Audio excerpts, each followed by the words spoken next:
الحمد لله رب العالمين والصلاة والسلام على سيد الأنبياء والمرسلين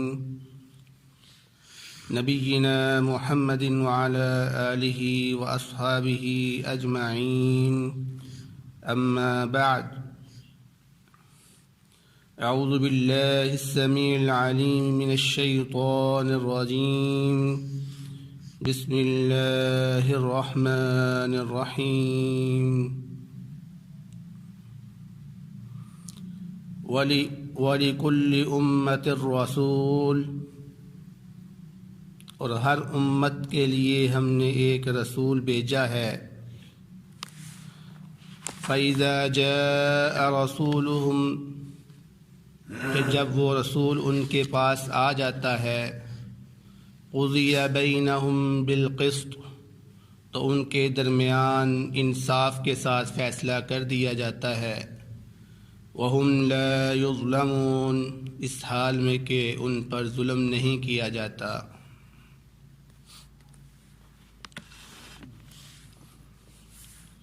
سورۃ یونس کی آیت نمبر 47 آپ کے سامنے تلاوت کی گئی ہے. اس آیت مبارکہ میں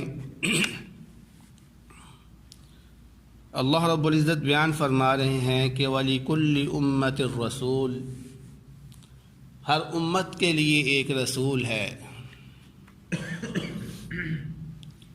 جیسا کہ آپ جانتے ہیں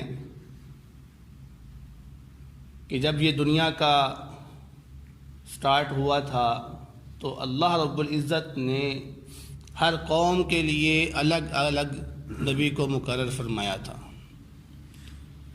تو جتنی بھی قومیں ایک ہی وقت میں مختلف مقامات پر بس رہی تھی اللہ رب العزت نے ہر قوم کے لیے الگ الگ نبی کو مقرر کر کے بھیجا. اس آیت مبارکہ کا مفہوم دو طرح سے ہے.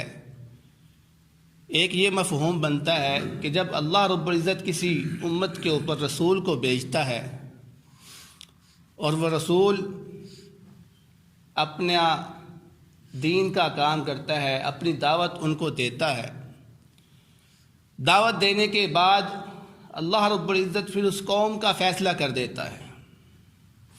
یعنی وہ لوگ جو رسول کی بات مانتے ہیں ان کو اور رسول کو اس امت سے نکال دیتا ہے اور پھر ان کے اوپر عذاب نازل کر دیتا ہے.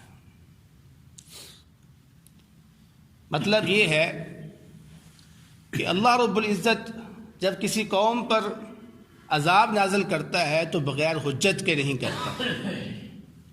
سب سے پہلے حجت قائم کرتا ہے. فرمایا وَمَا كُنَّا مُعَذِّبِينَ حَتَّى نَبْعَثَ رَسُولًا ہمارا یہ اصول نہیں ہے کہ ہم کسی کو عذاب دیں بغیر حجت کے. تو اللہ رب العزت ہر قوم پر نبی کو بھیج کر اپنی حجت قائم کرتا ہے. اس لیے جب رسول آ جاتے ہیں اپنا کام کر لیتے ہیں تو پھر اللہ رب العزت ان کے اوپر عذاب نازل کر دیتا ہے. اور اس کی مثال آپ کے سامنے ہے. حضرت نوح علیہ السلام کی قوم دیکھ لیں، حضرت ہود علیہ السلام کی قوم دیکھ لیں، حضرت شعیب علیہ السلام کی قوم دیکھ لیں. کتنے انبیاء گزرے اور ان کے اوپر اللہ رب العزت نے پھر عذاب نازل فرمایا. دوسرا مفہوم اس کا یہ ہے کہ جب روز قیامت اللہ رب العزت ہر قوم کو اپنے سامنے پیش کرے تو اس قوم کے ساتھ اس کے رسول کو بھی گواہ بنا کر پیش کرے گا. جیسا کہ اللہ رب العزت نے ایک دوسرے مقام پہ فرمایا فَكَيْفَ إِذَا جِئْنَا بِكُلِّ أُمَّةٍ شَهِيدٍ وَجِئْنَا بِكَ عَلَى هَؤُلَاءِ شَهِيدًا اس وقت کیا حال ہوگا کہ جب ہر امت کے لیے اس کا ایک گواہ بلایا جائے گا اور آپ کو بھی ان لوگوں پر گواہ بنا کر پیش کیا جائے گا. تو روز قیامت جب کسی قوم کا حساب ہوگا تو اس قوم کا نبی بھی اس کے ساتھ پیش ہوگا گواہ کے طور پر، جو یہ گواہی دے گا کہ اے اللہ کہ میں نے تیرا دین حق کے ساتھ ان تک پہنچایا تھا لیکن انہوں نے نافرمانی کی.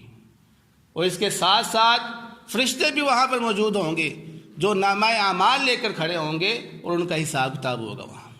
پھر وہاں پر فیصلہ کر دیا جائے گا. جنتیوں کو جنت میں داخل کر دیا جائے گا اور جہنمیوں کو جہنم میں داخل کر دیا جائے گا. تو اللہ رب العزت آگے فرما رہے ہیں کہ وَيَقُولُونَ مَتَى هَذَا الْوَعْدُ، اور وہ کہتے ہیں کہ کب ہوگا یہ وعدہ پورا، ان کنتم صادقین، اگر تم سچے ہو۔ یعنی نبی کریم صلی اللہ علیہ وسلم نے جب مشرکین مکہ کو قیامت کے بارے میں بتایا کہ قیامت برپا ہوگی، تمہارا حساب لیا جائے گا، اس لیے تم اپنی حرکتوں سے باز آ جاؤ، مجھ پر ایمان لے آؤ، اللہ رب العزت کا یہ قرآن پاک جو ہے اس کو مان لو، تو انہوں نے کہا کہ اگر تم اپنی بات پہ سچے ہو تو پھر تم یہ عذاب لے کے کیوں نہیں آتے؟ ابھی لے آؤ یہ عذاب، ابھی یہ قیامت لے آؤ جس کے بارے میں تم ہمیں ڈرا رہے ہو۔ تو اللہ رب العزت یہاں پر پھر اس کا جواب دیتے ہوئے فرماتے ہیں کہ اے نبی، قُلْ لَا أَمْلِكُ لِنَفْسِي ضَرًّا وَلَا نَفْعًا، اے نبی ان سے کہہ دیجئے کہ میری ذات کسی نفع نقصان کی مالک نہیں ہے، میری ذات کسی نفع نقصان کی مالک نہیں ہے، یعنی میں اس چیز کی طاقت نہیں رکھتا ہوں کہ میں تم پر عذاب لے کر آؤں، میں اس چیز کی طاقت نہیں رکھتا ہوں کہ میں تمہیں کوئی فائدہ پہنچا سکوں، میرے پاس کوئی اختیارات نہیں ہے۔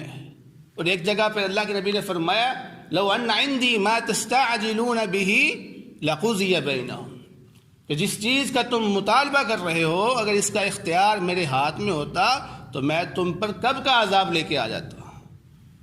یعنی معلوم یہ ہو رہا ہے کہ اللہ کے نبی صلی اللہ علیہ وسلم کے پاس یہ اختیار نہیں ہے، جو اختیار اللہ رب العزت کے ہیں وہ نبی کے پاس نہیں ہے۔ تو جب نبی کے پاس کوئی اختیار نہیں ہے، وہ نبی جو تمام انبیاء کا امام ہے، وہ نبی جو تمام انبیاء سے افضل ہے، وہ افضل ہونے کے باوجود یہ کہتا ہے کہ میرے پاس کسی نفع نقصان کا اختیار نہیں ہے، تو مجھے بتائیے کہ جو اس سے ہٹ کر انبیاء ہے، جو اس سے کم درجے کے لوگ ہیں، ہمارے اولیاء یا ہمارے پیر فقیر، وہ کس طرح اس کا اختیار رکھ سکتے ہیں؟ آج ہم نے اپنے پیروں کو، اپنے اولیاء اللہ کو ہر چیز کا اختیار دے دیا ہوا ہے۔ آج ہم نے یہ کہہ دیا ہوا ہے کہ ہمارے نبی ہر چیز کا اختیار رکھتے ہیں، جبکہ اللہ رب العزت اس قرآن پاک کے اندر یہ فرما رہے ہیں کہ اے نبی آپ خود ان لوگوں سے کہیں تاکہ کوئی شک شبہ نہ رہے کہ میرے پاس کسی چیز کا اختیار نہیں ہے۔ اس لیے جو اللہ رب العزت کے کام ہے وہ اللہ رب العزت ہی کرے گا، جو میرے کام ہے وہ مجھ سے ہوں گے، الا ما شاء اللہ، مگر جو اللہ رب العزت چاہے۔ یعنی اللہ رب العزت اگر میرے ذریعے کسی کو نفع دینا چاہتا ہے تو وہ اس کی مرضی ہے، اگر اللہ رب العزت میرے ذریعے کسی کو نقصان دینا چاہتا ہے تو وہ اس کی مرضی پہ، وہ اس کی مرضی پر جو ہے نا وہ انحصار ہے، میرا اس میں کوئی اختیار نہیں ہے۔ فرمایا ہاں یہ بات ہے کہ لکل امت اجل، کہ ہر امت کا ایک وقت ہے، اس طرح ہر انسان کا ایک وقت مقرر ہے کہ اس نے اتنے سال زندہ رہنا ہے اور پھر اس نے اس دنیا سے چلا جانا ہے، اسی طرح ہر قوم کا وقت بھی مقرر ہے۔ تو جب تک یہ وقت نہیں آتا تب تک اللہ رب العزت کا عذاب تم پر نہیں آتا، اس لیے فرمایا لکل امت اجل، ہر ایک امت کے لیے اس کا وقت مقرر ہے۔ اذا جاء اجلهم فلا يستأخرون ساعة ولا يستقدمون، تو جب یہ وقت ان کے پاس آ جائے گا تو پھر ایک لمحے کے لیے بھی وہ نہ تاخیر کا سبب بنے گا نہ جلدی کا سبب بنے گا، کیونکہ وقت کے اوپر پھر تمہیں عذاب آئے گا، تمہیں موت آ جائے گی، پھر اگر تم ایک لمحہ بھی مانگو گے تو تمہیں وہ لمحہ بھی نہیں ملے گا۔ اس لیے اس سے پہلے کہ وہ لمحہ آ جائے، وہ وقت تم پر آ جائے، تم واپس آ جاؤ، رجوع کر لو اپنی باتوں سے، اللہ رب العزت پر ایمان لے آؤ، اس قرآن کو مان لو، اپنے نبی کو مان لو۔ تو یہ اس میں ہمیں بھی تنبیہ ہو رہی ہے۔ سب سے اہم اور اچھی بات اس میں یہ ہو رہی ہے کہ اللہ کے نبی صلی اللہ علیہ وسلم کو جو ہم نے اختیارات دے دیے ہوئے ہیں، جو ہم نے رتبہ دے دیا ہوا ہے، ہمیں اس سے باز آ جانا چاہیے، کیونکہ اللہ کا جو رتبہ ہے وہ اللہ کا ہی ہے، اور مخلوق کا جو رتبہ ہے وہ مخلوق کا ہے۔ انسان جتنا مرضی افضل ہو جائے، جتنی مرضی ترقی کر لے، وہ رہتا انسان ہی ہے، اور اللہ رب العزت اللہ ہی رہتا ہے، اگرچہ وہ پہلے آسمان پر بھی آ جائے۔ اب یہ نہیں کہیں گے کہ اللہ اپنے عرش کو چھوڑ کر پہلے آسمان پہ آئے تو اب اللہ نہیں رہا، نہیں، وہ اللہ اللہ ہی ہے، رب رب ہی رہتا ہے، اور انسان انسان ہی رہتا ہے، جتنی مرضی وہ ترقی کر لے۔ اس لیے نبی صلی اللہ علیہ وسلم کو جتنا بھی اللہ رب العزت نے رتبہ دیا ہے تو وہ انسان ہی، ہم اس کو خدا نہیں بنا سکتے، ہم اس کو رب نہیں بنا سکتے۔ تو یہ ایک کلیہ آپ کے ذہن میں رکھیں کہ انسان انسان ہی رہتا ہے، رب نہیں بن سکتا کبھی بھی۔ تو جب انسان رب نہیں بن سکتا تو پھر ہم اس کو کیوں رب بنا رہے ہیں؟ تو دعا ہے اللہ رب العزت سے جو سنا ہے اس پر عمل کرنے کی توفیق عطا فرمائے۔ وما علینا۔ بہترین صدقہ جاریہ حاصل کرنے کے لیے اس ویڈیو کو لائک، کمنٹ اور شیئر کرنا مت بھولیں۔